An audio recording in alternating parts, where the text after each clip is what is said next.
The following is a work of fiction. The intent is to promote and publicize a work of American fiction. Similarities to real people, places, or events are entirely coincidental.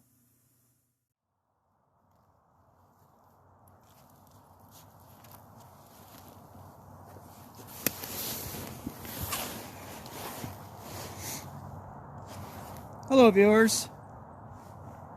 A little different situation today.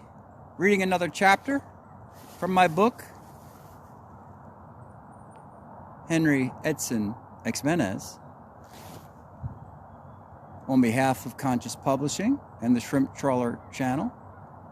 I'd like you to like and subscribe and get notifications on the channel for future chapters. At the end of the video, we'll have some content.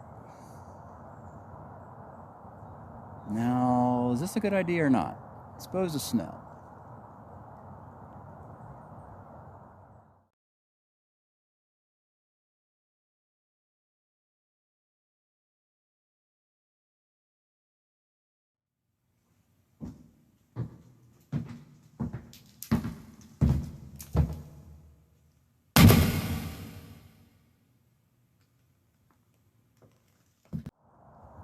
Today is Chapter 2, A Creepy Organ Soundtrack. Let's get started. We are here in your living room. You were napping on a black leather sofa. The southern exposed windows to the left. A cloudy November afternoon in Baltimore. The year is 1997. An old bright top third floor apartment. 14 windows to the south, plaster, hardwood. The non-working fireplace straight ahead. The mantel with assorted knickknacks, including a Virgin Mary votive candle, a Santaless snow globe, a broken motorcycle piston, an assortment of rusted iron fittings, and a dried rose.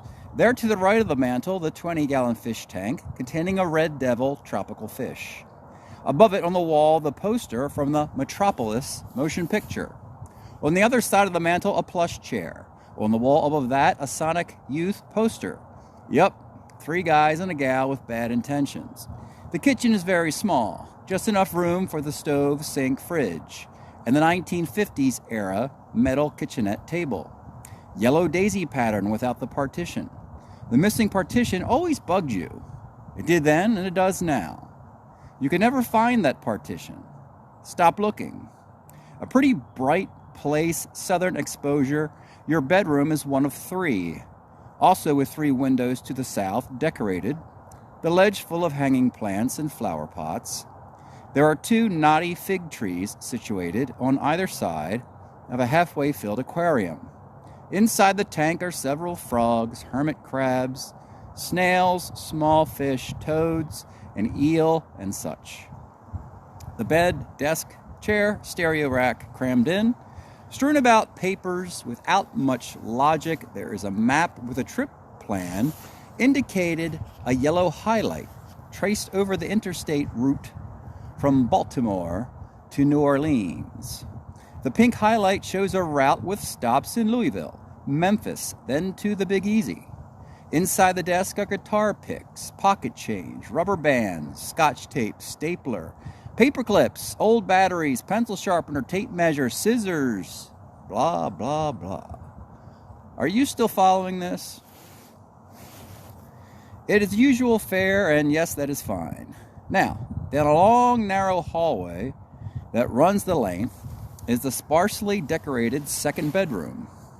There is a stereo system with a turntable, boxes of LP records, toolbox, cinder block, more motorcycle parts, futon mattress, various movie and music posters on the walls, one of which the classic Peter Fonda from Easy Rider. Yep, it's Captain America. Bathroom is small, tolerable for a couple of roommates. Nothing stands out here, unless you consider a poster of Sid and Nancy hanging over the commode as a standing out. The third bedroom converted to a music room, amplifier, keyboard, tape deck, microphones, various instruments including guitar and basses, a small keyboard, drum kit, milk crate, cables inside, a philodendron hangs from the center window, overlooking street lamps on North Calvert Street. A 1963 Fender Super Reverb amplifier. By the looks of it, very well taken care of. Go power on the amplifier, it emits a gentle hum. A Casio SK1 sampler keyboard, very small and beat up, manufactured and sold cheap at Kmart in the mid-1980s. Scratched and dented, broken keys, held together with black electrical tape. So power it up, tap a few keys. Hear that faint crackle from the speaker? A TIAC dual cassette deck with mic input. There's a blank tape in one of the trays. Dump the milk crate out on the floor. Those are the instrument patch cords, and so forth. It is an Akai crystal microphone. It has a 1/4-inch jack for the cassette deck. Everything connected will play loud and harsh. Keep playing the keyboard. Not quite sure if that will bug the neighbors. The front door opens, your roommate enters, drops motorcycle helmet on the couch, proceeds to the kitchen. What's going on in the music room? I heard some rumbling when I came upstairs. I hooked that old Casio up to the Fender, and it sounds great. What are you cooking? Ramen noodles with a torn packet of green dust. I bet it would sound even better with that reverb pedal on. Right, so where is it? It's in my room next to the cinder block.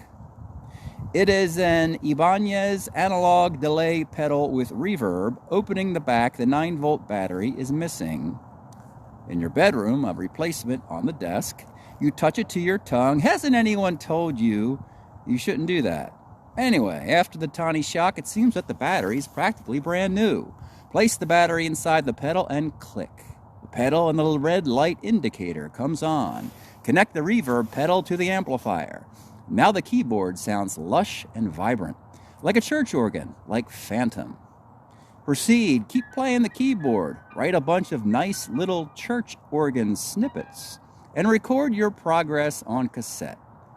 Are you losing track of time? It's dark now, a crisp Friday evening in early November.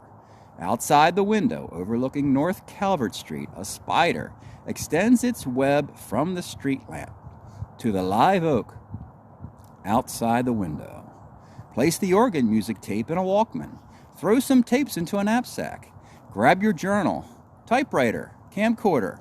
Now the question is, do another Lollapalooza cross-country rally? No, because you did that. August 1991. Chronicled your drive from Baltimore to Chicago, then a 52-hour train ride to Seattle. Finally, the rental car to Enumclaw and Jane's Addiction. Fishbone, Violent Femmes. No, that idea was worn out. But you just recorded a creepy organ soundtrack. Did you really? And what visuals will you use? I think you did, and you'll find out. Again, I don't know everything.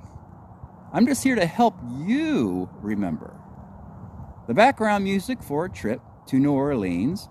So climb out the fire escape, up to the roof, get some air. Sticky tar with a half dozen or so non-working chimneys poking through. Now it's dawn, Monday. Morning, November 10, 1997. An enthusiastic departure. On the roof, using the camcorder to record shots of distant radio towers while in sync, listening to the organ music on the Walkman.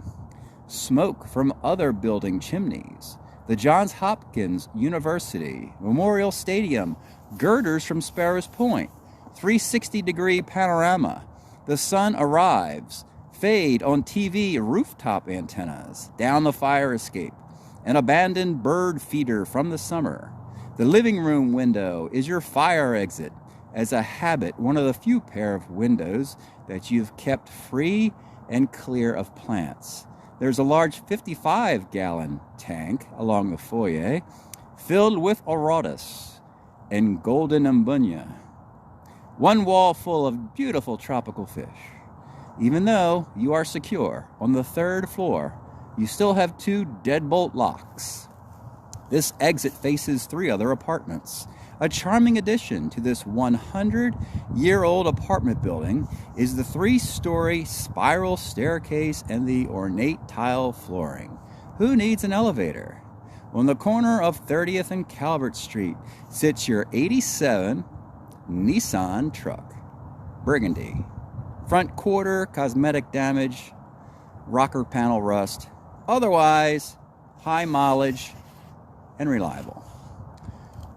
You begin the road to Louisville. I hope you enjoyed that. Thanks for sticking around. We'll have some music and video at the end from that trip in 1997. Like and subscribe to the channel and get notifications for future videos.